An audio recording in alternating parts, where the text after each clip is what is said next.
Hi, I'd like to talk to you again about our 6 components of weather.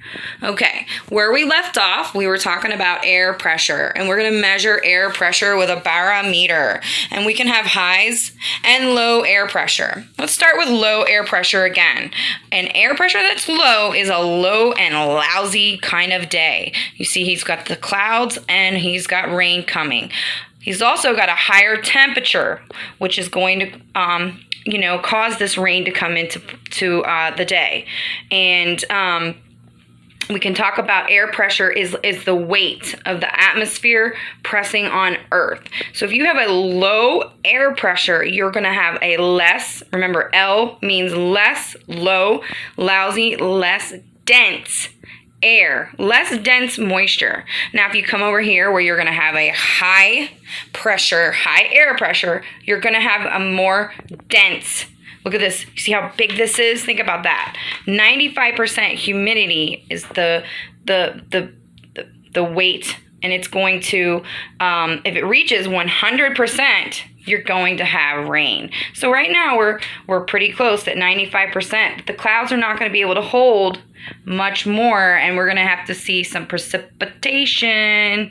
Okay, so remember these things. High air pressure equals happy, clear skies.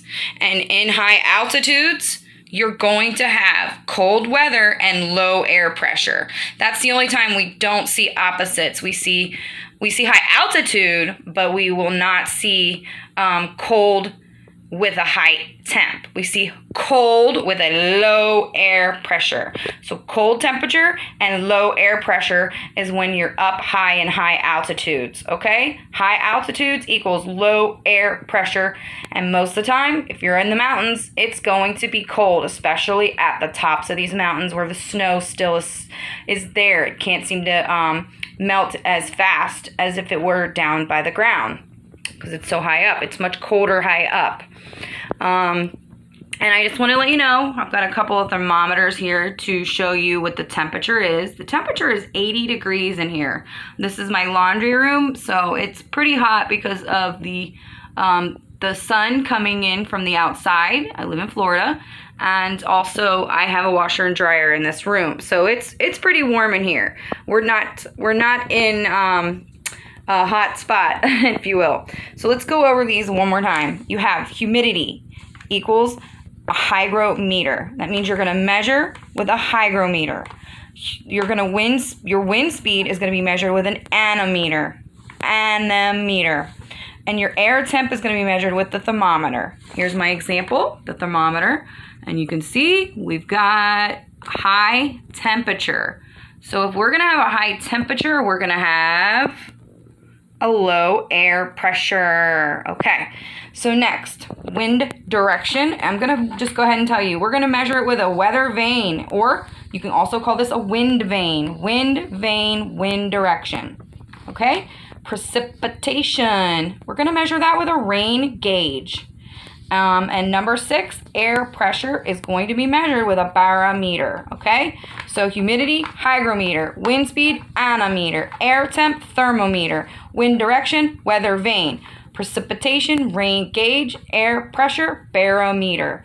Okay, so remember, you know your 6 components. We know what these symbols mean on a map. We've got Celsius and Fahrenheit. This means our degree. This means our air temp, okay? This means our miles per hour. That's going to be our speed, wind speed, okay? We know this is a compass, okay? We know this is a picture of precipitation. We have a cloud and a sun, okay? And these things are winds. They're going to look different on different maps. For the news people, they're using red and blue lines, and we didn't discuss that in this chapter, so I am going to hope we aren't going to need it. So let's just remember, humidity is the amount of water vapor in the air, and you're going to measure that moisture in the air. Don't forget, with a hygrometer. All right, now Suppose you're going to have a bad storm coming out of the Atlantic and it turns into a hurricane, okay? So Florida down here in Miami, they're going to have a hurricane. Here comes a hurricane.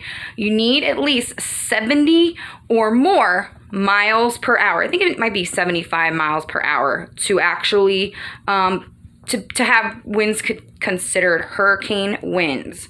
And in case of a hurricane, you need to be listening to the news and listening to the radio if you lose power, okay? And another thing you need to be doing is maybe boarding up to protect your property. You're going to board your windows. You're going to buy supplies. You're going to have a first aid kit in case you're injured during the storm. And another thing is you're going to need other supplies. You're going to need batteries, flashlights, candles, some non-perishable food like some good old granola bars will help. And after that, you should be a little bit better at being safe during the storm. But remember, if things get really, really bad, you need to just go ahead and get to a safe place. You need to evacuate, okay? So remember that, kids. If there's a hurricane coming your way, pay attention to your news, pay attention to what's going on around you and what people are doing.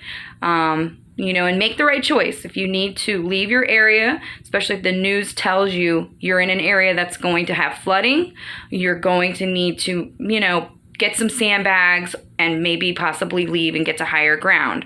So evacuate if you must, and be safe. Protect your properties. Remember to board up. And don't forget our pets. We've got to pack food for our pets.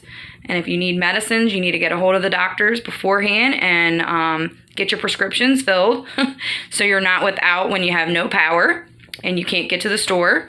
And another thing is check in on your elderly friends and see if they need any supplies, or maybe they need to come and stay with you during the time of the storm. It might be safer in another home for them to be. So keep that in mind.